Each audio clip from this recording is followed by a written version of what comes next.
Hello, everyone, and welcome back to Mass Communication 310. Today, we're going to be talking about why design matters and essentially why you need this course. Now, previously in previous industries, when we're talking about publication layout and design, those kinds of decisions were usually left to a graphic designer. Graphic designers as a career um, tend to have a lot of responsibilities, including meeting with clients, determining the project, researching the project, determining its goals, creating images, graphics, visuals, doing the designs by hand or maybe software, selecting different colors, images, textiles, layouts, etc., making the design decisions and presenting them to the client, making edits and copy editing designs for spelling, grammar, and word choice. Now, of course, graphic designers are still a great career choice if that's something that interests you. They tend, on average, to make about $53,000 per year, which is definitely more than the average multimedia journalist. But they are having a slower job outlook than other careers in communication, such as MMJ and PR. Now, who are graphic designers? Well, they tend to work about 4 years at the same company before moving. It tends to be a pretty young field. You do need a degree in art, design, or communication in order to do this career. And people tend to work between 8 and 9 years as a graphic designer before either switching titles or doing something else. And so the graphic design industry is dominated by women, 64%. Most people work in-house, meaning that they work for a particular business, but other career options include being with a design firm, working freelance, or working within an advertising agency. And there are many different things that you can call a graphic designer, such as a principal, a creative designer, an art director, senior designer, entry level or production artist, or web and interactive designer if you're going to do digital design. Now, again, depending upon what your specialty is, it will depend upon what your career trajectory is. But I know many of you are probably thinking, I'm not really into graphic design, or I don't think that this is something that would be a career choice. And again, even if it is your career choice, it's important to remember that the job outlook for someone only doing graphic design is declining in terms of trends for business. Now, it's still a very good career option, but what most companies are now expecting communication specialists to do is have layout and design skills, but not necessarily be a graphic designer. For instance, I worked as a broadcast news producer for over 15 years, and I had zero design experience in my undergrad, and yet I was designing graphics. I was building new shows, opens, using editing techniques, having to find color palettes for when I was designing new shows or new features. And so design was an essential element of my job, even as a broadcast journalist. When I moved into public relations and controlled social media platforms, it became an integral part of my job, having to design newsletters and flyers, posters, social media posts, advertisements. And so regardless of what kind of communication job you're going into, it's really important that you have that foundation of layout and design skills so that you can translate that into the work that you do. So this class is not meant to make you a graphic designer. It's meant to give you a great foundation on which to build your layout and design skills so that regardless of what you're doing, you have that as a base to work from. Now, what is graphic design? Well, your readings for this week say design can be viewed as an activity that translates an idea into a blueprint for something useful. That's a very high thinking way of saying that you're taking a concept and bringing it to life, bringing it to the public so that it can be seen. Design can be a craft where professionals create visual content to communicate messages. And I think it's important that we recognize that design is a craft. It's an art. It is subjective. So what you think is good design may not be thought of as good design by someone else, but it's also something that you have to practice. It's a craft, it's a skill. So you're not going to be great at layout and design right when you begin. It also is a professional business. So a lot of people can go into Canva and use a layout or, something pre-designed for them, but that doesn't make them a designer. A professional is someone who understands the standards of the industry, that understands things like color theory or text use, typography. And so we're really building in the professional skills that will bring you from what you do in your personal social media use or just creating a poster, in Canva or in Word or wherever you're creating designs now. We're going to bring that personal experience and make it more professional. We're also creating visual content that can communicate good messages. And so, as most of you have been in my classes previously as writers, now we're using the visual elements of design in order to communicate those messages. And of course, we're going to pair that with text, we're going to pair that with words, but it's important to remember that design is visual. Now, again, graphic design can be defined as the art and practice of planning and projecting ideas and experiences with visual and textual content. So again, we're talking about an art form. It takes practice and planning. It takes ideas and figuring out how to bring those to life into new content and combining words and visuals in order to communicate those experiences. So design matters because it's one of the most powerful communication tools that we have. Whether you realize it or not, design is everywhere. Almost everything that you deal with, from your textbook to this slideshow to your social media, has design in it because people, whether they realize it or not, are curating their messages through design and visual content. It subconsciously controls a lot of what we do and how we think about brands. Every advertisement, whether it's on a website, on your television, on your radio even, has some element of design that a designer had to think through. What colors am I going to use? What images am I going to use? How am I going to lay this out?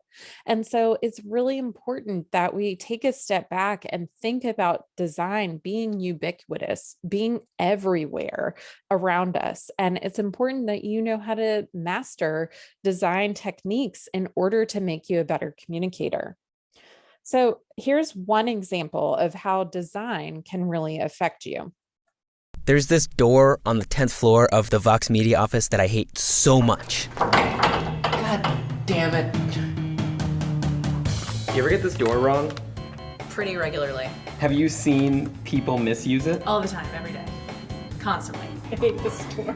Me too, Kelsey. But here's the thing. As soon as you start looking for confusing doors, they are everywhere. It's push. Why? I feel like Roman Mars would know about this. This is 99% Invisible, and those doors you hate are called Norman doors. What's a Norman door? Don Norman wrote the essential book about design. He is the Norman of the Norman door. All right, and where is this guy? You must go to San Diego. Okay.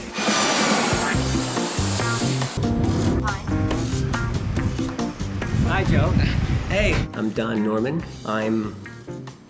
It's hard to describe what I am. Well, he's been a professor of psychology, professor of cognitive science, professor of computer science, a vice president of advanced technology at Apple.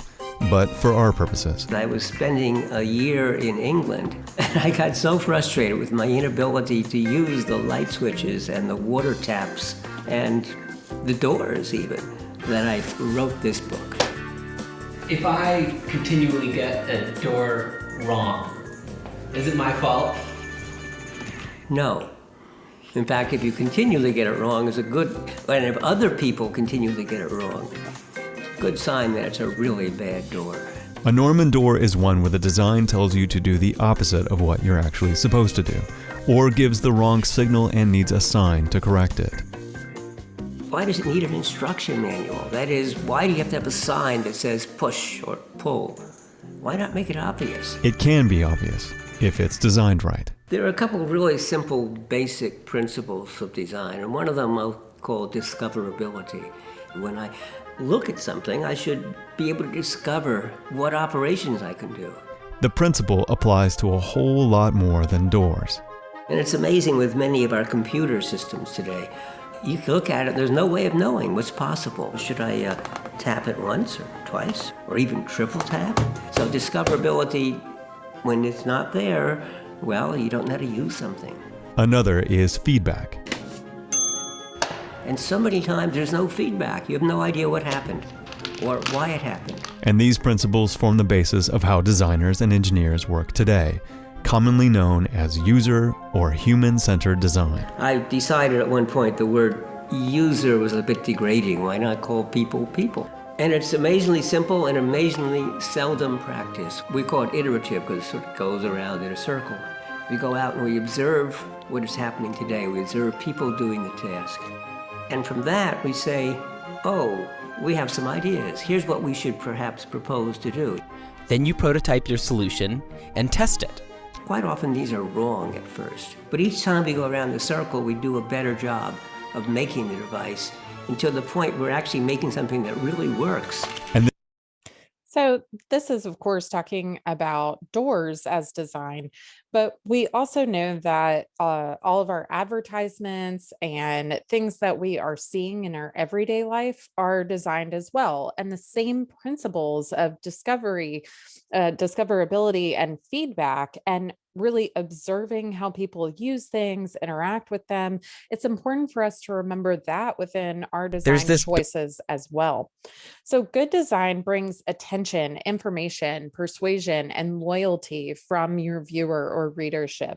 It also leads to more money. In fact, a study that was done of 63 companies that are traded on the FTSE through a period of 10 years found that those companies that emphasize design in their company and in their advertising outperform the other companies by 200%. So employers want good designers. And if you can master these concepts within this class, you're going to be a better communicator because you have the skills that will bring your company profit. So learning graphic design used to be pretty complex because you were having to learn the layout by actual metal plates, and it was more of a labor intensive practice and craft when we were printing newspapers in this way.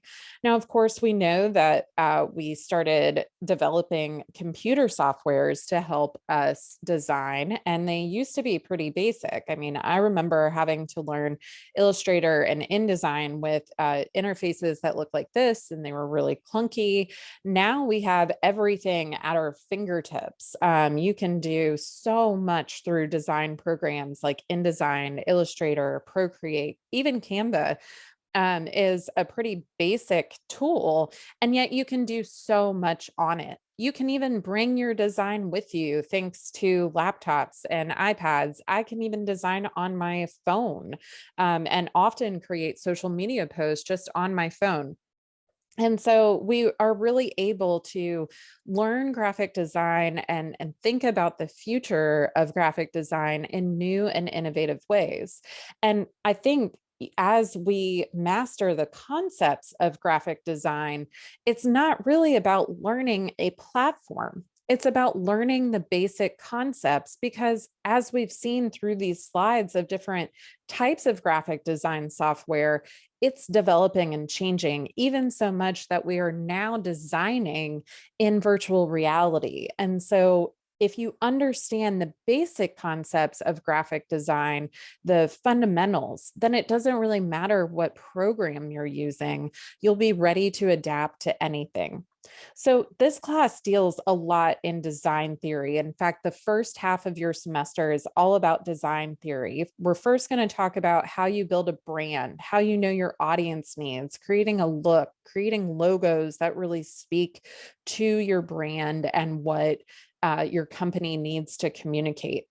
Then we're going to talk about fonts, types, and hierarchies, color theory, how we use visuals, how we lay out using grids and other design techniques.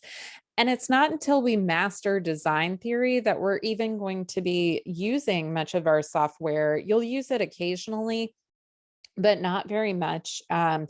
You'll use some of your Canva Pro software, but I will make it super basic so you can kind of get a taste of it while we're learning design theory.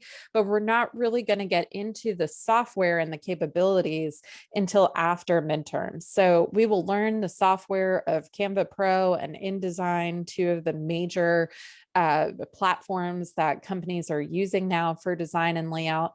And then we will move into our projects, those 7 projects that we will do at the back half of the semester.